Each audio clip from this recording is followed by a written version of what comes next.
ধানমন্ডির ঘটনা আমরা দেখেছি, তারপরে আমরা আরো দেখেছি যে সমস্ত মুক্তিযুদ্ধের স্মারকগুলোকে সরিয়ে ফেলা হচ্ছে। এটাই কি মোহাম্মদ ইউনূসের রিসেট বাটন? আমরা তো তাই মনে করছি। রিসেট বাটন যখন বলেছে তখন এটা নিয়ে বাংলাদেশের মিডিয়া থেকে শুরু করে ভারতের মিডিয়া বা বিভিন্ন জায়গাতে সোশ্যাল মিডিয়াতে প্রচুর আলাপ হয়েছে। কেননা ওই সময় আলামত গুলো আমাদের কাছে খুবই পর্যাপ্ত আলামতি ছিল আসলে। সেই সময় মুক্তিযুদ্ধের ইতিহাস, বিশেষ করে মুক্তিযুদ্ধের যে স্মারক চিহ্নগুলো আছে, যেগুলো দেখে আপনার পাকিস্তানি বর্বর হত্যাকাণ্ডের ব্যাপারগুলোকে যে কোনো মানুষের স্মৃতির মণিকোঠাতে নিয়ে আসবে, স্মৃতিতে নিয়ে আসবে। মুক্তিযুদ্ধ, বঙ্গবন্ধু, জাতীয় চার নেতা, আমাদের ভাষা আন্দোলন, অর্থাৎ আমাদের বাংলাদেশ বা বাঙালিদের জন্য যেই গর্বের বিষয়গুলো ছিল, এমনকি এই রিসেট বাটনের আওতাধীন রবীন্দ্রনাথের কবিতা, গান কোনো কিছুই বাদ যায়নি। রবীন্দ্রনাথ ঠাকুর বিশ্বকবি, তিনি একজন নোবেল বিজয়ী। তার কবিতাকে সাম্প্রদায়িক বিভিন্ন রকমের আঁচ দেওয়া হয়েছে। সেখানে নানান ধরনের এমন সব কথাবার্তা বলা হয়েছে, শুনে মনে হতে পারে যে রবীন্দ্রনাথ বুঝি পুরো বাংলাদেশের শত্রু। অর্থাৎ মুক্তিযুদ্ধ, মুক্ত মনা, শুধু মুক্তিযুদ্ধের কথা আপনি যেরকম বলেছেন, মুক্ত মন, কোন এই ধরনের কোন চিন্তা, কোন পরিশীলিত চিন্তা, প্রত্যেকটা চিন্তাই ওই রিসেট বাটনের আক্রমণে আক্রান্ত হয়েছে। আপনি নিশ্চয়ই দেখতে পেয়েছেন সাম্প্রতিক সময়ে আপনার যশোরের মনিরামপুরে এক ভদ্রলোক, ভদ্রলোক বলাটা ঠিক হচ্ছে কিনা জানি না, কিন্তু আমরা ভদ্রলোক বলি, সম্ভবত ভদ্রলোক বলি, তিনি আপনার ভাষা আন্দোলনের যেই স্মারকটা আমরা ব্যবহার করি শ্রদ্ধা জানাবার জন্য, ভাষা আন্দোলনের শহীদদের জন্য, সেটি তিনি ভেঙে সেখানে টয়লেট বানিয়েছেন। আমি এই পুরো ব্যাপারটাকে দেখার চেষ্টা করি কিভাবে জানেন, আমি এই জিনিসটাকে একটা সিম্বলিক, আমার কাছে এই জিনিসগুলোকে খুবই মেটাফোর মনে হয়। What is metaphor? দাদা, এই এতে মনে পড়ছে যে কিছুদিন আগে আপনাদের একটা বুক ফেয়ারে সেখানে ডাস্টবিনে শেখ হাসিনার ছবি লাগানো ছিল।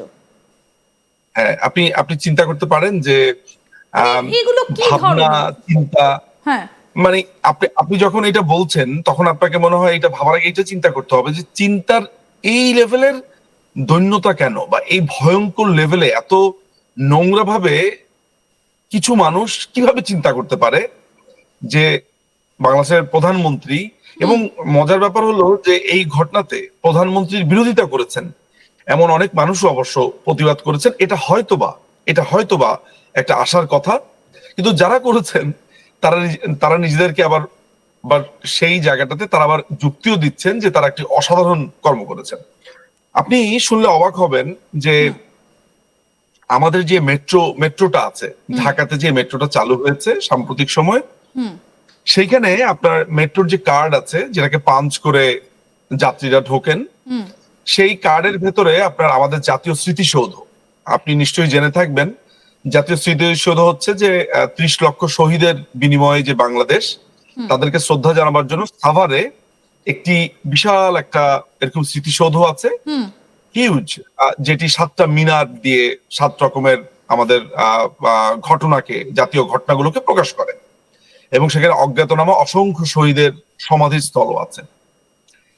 তো যেই ব্যাপারটা হয়েছে, সেই ওই যে মেট্রো রেলের মধ্যে যে স্মৃতিসৌধের যে ছবিটা আছে, তারপরে শহীদ মিনারের যে আমাদের জাতীয় যে শহীদ মিনারটা ঢাকা ইউনিভার্সিটির ভেতরে, সেটার একটা ছবি দেওয়া ছিল, সেগুলো সবকিছু মুছে নতুন করে অনেকটা পাকিস্তানি কায়দায়, পাকিস্তানি পতাকার মতো ঠিক ওরকম ভাবে আপনার বেকাতারা একটু চারতারার মতো টাইপের আমি বলছি, একটা রেলের ছবি দিয়ে আপনার মেট্রো রেলটা করা হলো। এখন আপনি প্রশ্ন করতে পারেন যে আচ্ছা, ওই মেট্রো রেলের কার্ডে তো বঙ্গবন্ধুর ছবি ছিল না, ওই মেট্রো রেলের কার্ডের মধ্যে তো আওয়ামী লীগের নাম লেখা ছিল না, তাহলে স্মৃতিসৌধ কি দোষ করেছে? ব্যাপারটা খুবই খুবই একটা, আমি বলবো যে মনস্তাত্ত্বিক একটা গেম।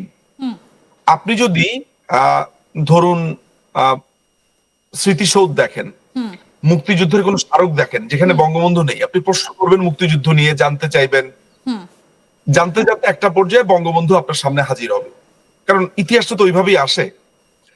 ওইটা যদি কেউ প্রশ্নই না করতে পারে, অর্থাৎ আপনার মন থেকে কমপ্লিটলি জিনিসটা ভুলিয়ে দেওয়া হচ্ছে।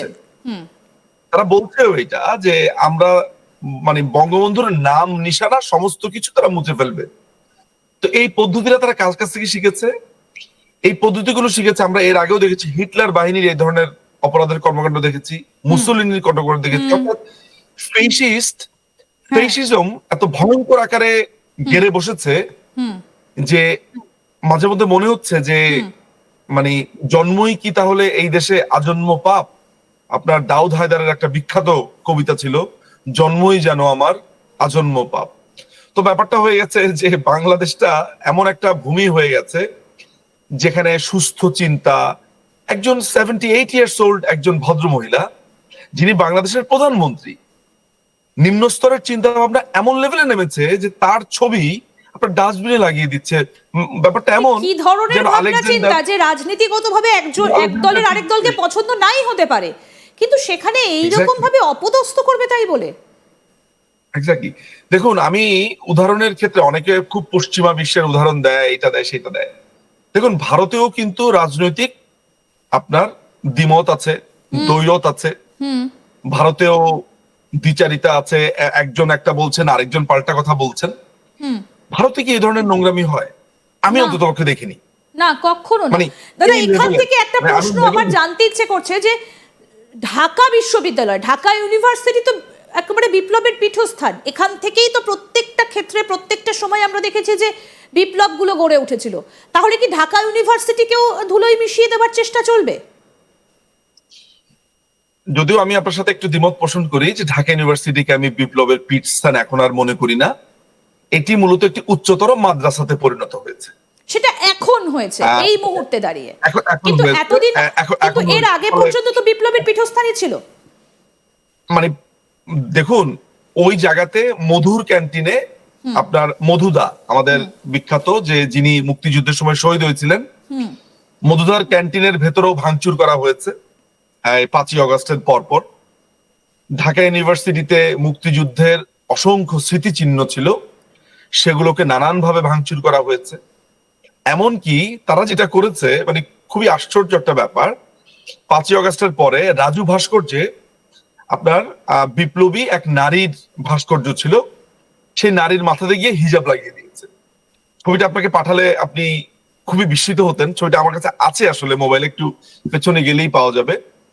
মানে একটা ভাস্কর্য, সেই ভাস্কর্যে একজন নারী দাঁড়িয়ে আছেন নিয়ে, মুক্তিযুদ্ধের সময়কার নারীর, জাগ্রত নারীর সেই একটা স্মারক, একটা সিম্বল। সেই নারীকে আপনার কি হিজাব পরিয়ে দিয়েছে মাথার মধ্যে। মানে মৌলবাদীদের অবস্থাটা এমন, তারা এতই স্টেশনে তাড়িত যে একটি ভাস্কর্য দেখেও নিজেকে সামলাতে পারছে না।